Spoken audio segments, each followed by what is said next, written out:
की कथा थी कि जो निंदा करते हैं, बुराई करते हैं, उन पर क्या परिणाम होता है।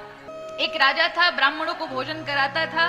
एक दिन जब भोजन करा रहा था तो उसका मन था, वैसे नौकर चाकर कराते थे, वो खड़ा रहता था, लेकिन उसके मन में आया और उसने कहा कि आज तो मैं भोजन कराऊंगा।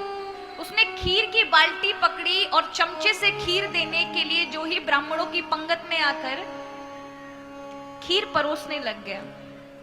खीर परोस रहा था, तभी ऊपर से एक चील सांप को मार करके लेके जा रही थी और सांप के मुंह से विष, जहर टपक रहा था।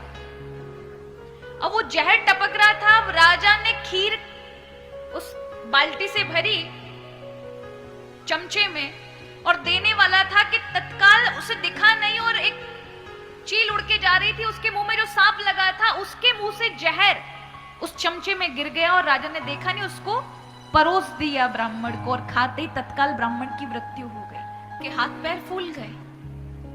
ये कैसे हो गया? राजा को बड़ा क्षोभ, कई दिनों तक वो घर से बाहर ही नहीं निकला, उसने सारे कार्य बंद कर दिए। साधु संतों ने समझा इसमें तुम्हारा दोष नहीं है, पर उसने अपने आप को दोषी मान लिया। आपको क्या लगता है किसका दोष है? राजा का? क्या राजा ने जानबूझ मरवाने के लिए वो ये सब किया था? नहीं, उसका कोई दोष नहीं है। उसको तो बेचारे को पता भी नहीं कि किस कारण से मरा है ब्राह्मण, तो फिर किसको दोष दोगे? चील को? क्या वो तैयारी के साथ आई कि राजा जाएगा तब उसके चमचे में जाकर के हमको जहर डालना है? या फिर उस सर्प का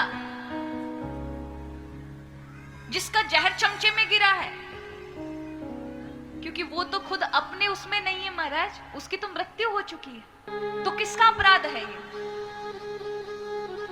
ऐसे कई कई कर्म हो जाते हैं जिसको यमराज और चित्रकेतु भी समझ नहीं पाते कि किसको, क्योंकि कोई भी इसमें पाप का भागी नहीं है। ऐसे में फिर वो सस्पेंशन अकाउंट में रखे जाते हैं, यानी अविज्ञात नाम के खाते में ऐसे पाप पड़ते हैं जिनका कोई भोगने वाला व्यक्ति नहीं है, अचानक पाप बन गए हैं। जानते वो किसको मिलते हैं? जो निंदा करते हैं उनको, जो बुराइयां करते हैं लोगों की, उनको। कुछ दिन के बाद उस राजा ने फिर दोबारा से लोगों को भोजन कराना आरंभ करवाया। तो कुछ ब्राह्मण लोग काशी से आए महाराज, और काशी से आते ही, काशी से जब आ रहे थे तो राजा का महल उन्हें दूर दिखाई पड़ा। तो रास्ते में पहले गांव के बाहर पनिहारी हुआ करती थी। क्या हुआ करती थी?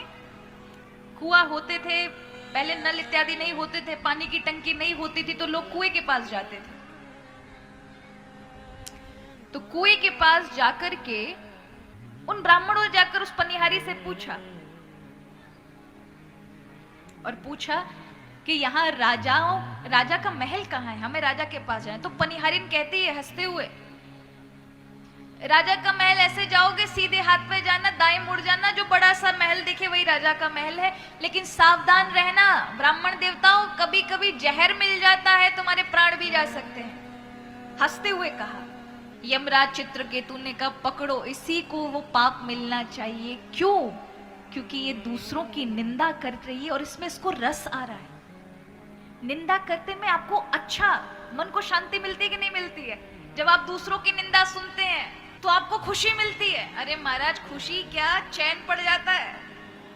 किसी दूसरे की निंदा कोई कर रहा हो और उसकी बोलते बोलते अगर थोड़ा ठंडा पड़ जाए या थोड़ा सा बोल ना पाए, थोड़ा सा थक